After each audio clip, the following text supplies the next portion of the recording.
Not available to the general public yet. There are already concerns that gaps in coverage may exist in some of the underserved areas in town. ABC 7's JC Navarrete has a look at what the city plans to do to make this vaccine accessible to everyone.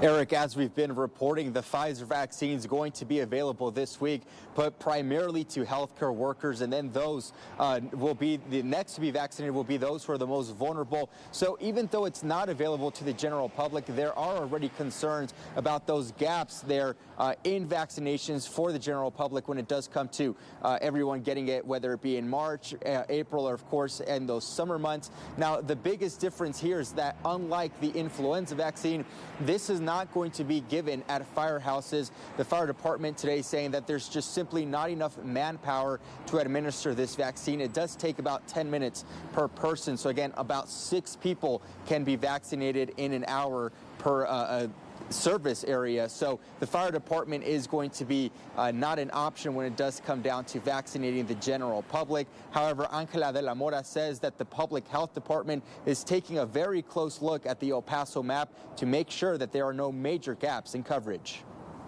We are going to identify the areas with gaps so that we can reach out to see if there's any of the medical providers in those areas that might be interested in providing the vaccine.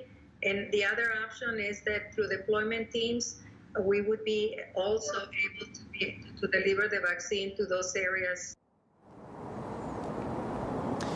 And as we have been reporting, again, those vaccines on their way here to the borderland. Healthcare workers, once again, will be the very first ones to receive that Pfizer vaccine, along with the most vulnerable population. And again, next spring and next summer is when that vaccine may become available for the general public. Coming up at 10, a look at the COVID-19 situation from the eyes of Dr. Hector Ocaranza. Reporting live in downtown El Paso, JC Navarrete, ABC 7.